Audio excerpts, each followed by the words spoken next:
What if I told you that the very thing keeping you alive right now was once the deadliest poison on Earth? The air you're breathing, that life-giving oxygen, was actually responsible for our planet's first mass murder.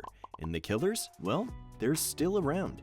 In fact, you probably learned about them in grade school. Welcome to Earth's first extinction event, where tiny bacteria figured out how to turn sunlight into food and accidentally became the most successful serial killers in history. We're talking about a crime scene that's 2.4 billion years old, one that makes the dinosaur extinction look like a minor incident. Picture our planet, but not the blue marble you know. No, this Earth was a place you wouldn't recognize.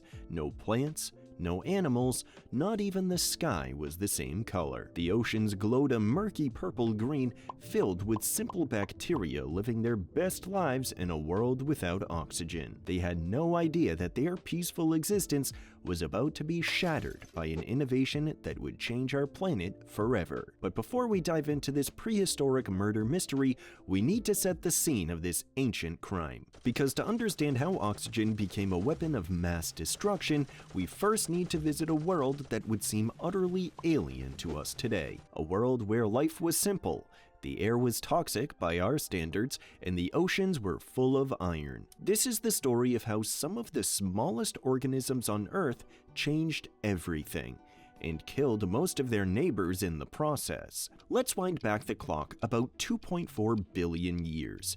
Forget everything you know about Earth. Those blue oceans? More like rust-colored soup. That blue sky? Try a sickly orange-brown. And the air?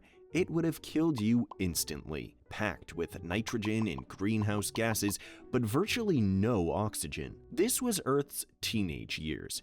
And like most teenagers, it was going through some weird phases. The only living things on Earth were bacteria, but calling them simple would be like calling a Swiss Army knife just a blade. These microscopic masters had been dominating the planet for over 1 billion years, making them the longest-running dynasty in Earth's history. Think of them as the ultimate survivors, thriving in a world that would kill you faster than you can say oxygen. The most common were the anaerobic bacteria, organisms that treated oxygen like we treat nuclear waste. Stay away or die. These tiny chemists filled every drop of the ancient oceans, feasting on a buffet of chemicals and minerals in their warm, worldwide spa. The seas were loaded with dissolved iron, giving them that rusty tinge. It was basically a giant, warm, iron-rich swimming pool that stretched across the entire planet. And our anaerobic friends? They were living the dream. No predators, no competition, just endless chemical buffets and mineral hot springs. They had no idea they were about to become victims in the world's first mass extinction. Enter our main suspects. Cyanobacteria, the ancient ancestors of everything plant-related from grass to trees. At first glance, they looked pretty harmless, microscopic pioneers floating around in the shallow seas. But these little guys were about to stumble upon an invention that would change everything, and it would turn them from harmless pond scum into the planet's first supervillains. So what exactly did our tiny troublemakers discover? Something we now call photosynthesis. Basically, the ability to eat sunlight. Now, this might not sound like a supervillain origin story, but trust me, it's about to get crazy. Imagine you're a cyanobacterium, just floating around in your warm ancient ocean when suddenly you figure out this neat party trick. You can take sunlight, water, and carbon dioxide and turn them into food. Amazing, revolutionary, a biological breakthrough. But there's just one tiny side effect. You're pumping out this waste product called oxygen. No big deal, right? Wrong. At first, it wasn't a problem. The oxygen these bacterial innovators produced was immediately soaked up by the iron-rich oceans. When oxygen met iron, they combined to form rust, which drifted down to the seafloor like toxic snow. For millions of years, the oceans acted like a giant oxygen sponge, and life went on as usual. The anaerobic bacteria probably didn't even notice anything was wrong, but our cyanobacteria were playing the long game that they themselves didn't even know about. Generation after generation, they kept at it, soaking up sunlight, making food, and releasing oxygen. They were essentially running a planet-wide chemistry experiment. And like any good mad scientists, they had no idea they were about to change the world forever. Think of it like filling a bathtub with a very slow drip. Drop by drop, year by year, millennium by millennium, the oxygen levels crept up. The oceans could only absorb so much, and once they hit their limit, well, that's when things got interesting. And by interesting, I mean catastrophically deadly for almost everything else alive. Now, to really understand how oxygen became Earth's first serial killer, we need to talk about what makes it so deadly. You see, oxygen is basically a molecular wrecking ball. It's highly reactive, meaning it loves to combine with other molecules. And by combine, I mean tear them apart. For us modern organisms, that's fine. We've evolved sophisticated defenses.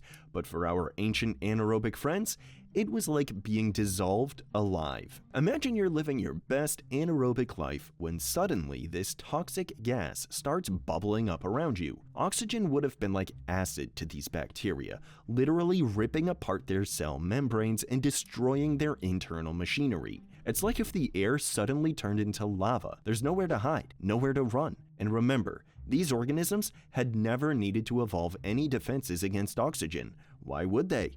It had never existed in their world before. The death toll was staggering. We're talking about the biggest extinction event in Earth's history, wiping out up to 99.5% of all life forms. This wasn't just mass extinction.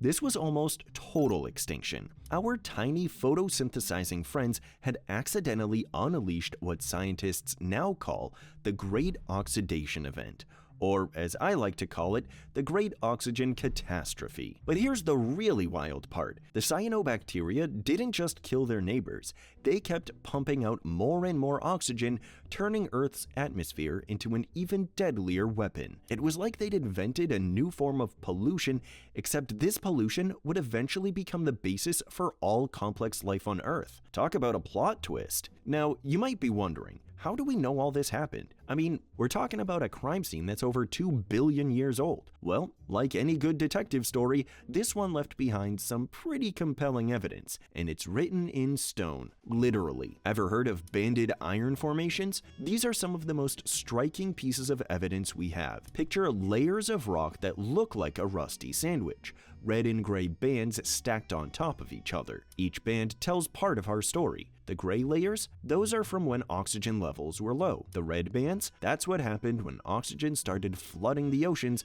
and essentially rusting all that dissolved iron. These formations are basically ancient crime scene photos, showing us exactly when oxygen began its reign of terror. But that's not all. We've got more. Scientists have found ancient soil samples that suddenly change color at exactly this time period. Before the Great Oxidation Event, soils were kind of greenish gray. After, they turned red. It's like Earth itself was blushing at what was happening to its atmosphere. And then there's the uranium evidence. Yeah, uranium. Before oxygen, uranium stayed put in rocks, but oxygen made it mobile, creating the first uranium deposits right around 2.4 billion years ago. It's like finding fingerprints at a crime scene, except these fingerprints are radioactive. But perhaps the most damning evidence comes from the victims themselves.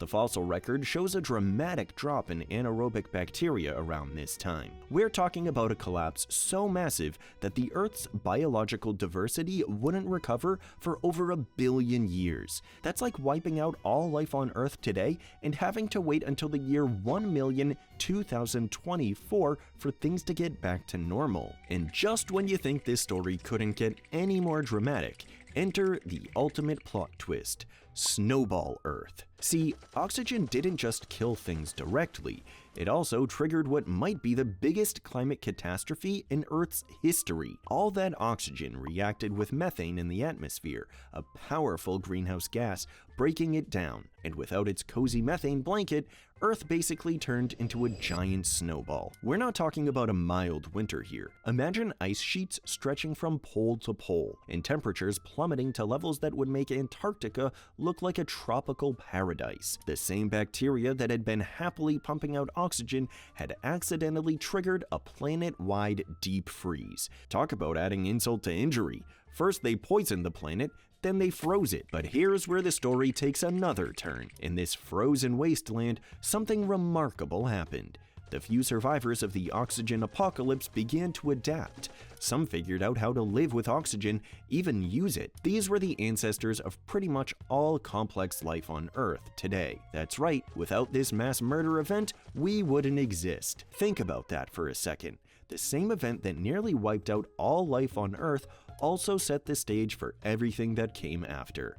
Plants, animals, humans, we're all here because some ancient bacteria accidentally poisoned their world with oxygen. It's like surviving a house fire only to discover the ashes make the perfect fertilizer for a garden. The cyanobacteria? Oh, they're still around. You might know them as blue-green algae. They're still doing their thing. Still photosynthesizing, still releasing oxygen. But now, instead of being the planet's greatest killers, they're part of what keeps most life on Earth alive. Talk about a redemption arc. So what's the moral of this prehistoric murder mystery? Well, for one thing, it shows us just how powerful even the smallest forms of life can be. A bunch of microscopic bacteria managed to completely transform our planet's atmosphere, trigger a global ice age, and set the stage for all complex life as we know it. Not bad for organisms you can't even see without a microscope. But there's a deeper lesson here, one that's particularly relevant today. Life has the power to change an entire planet's chemistry, and those changes can have consequences that last for billions of years. Sound familiar? The Great Oxidation Event was Earth's first lesson in how biological innovation can lead to global catastrophe. Those ancient bacteria had no idea what they were doing when they started pumping out oxygen. They were just trying to survive, to find a new way to make food. They couldn't have known they were engineering one of the most dramatic transformations in Earth's history. At least they had an excuse. They were just bacteria after all. So what do you think? Are we learning from Earth's past, or are we just writing the next chapter in our planet's long history of atmospheric revolution, maybe leading to another ice age? Speaking of ice ages, if you want to know more about what happened during that extremely long ice age, you're gonna want to go watch this video about camels living in the Arctic. Just trust me on this one. You've never heard a story about an animal quite like this one. Just click the thumbnail on screen to go watch that video now. I hope you enjoyed the story of plants murdering the oceans, and I'll see you over in the next video in just a second. Cheers!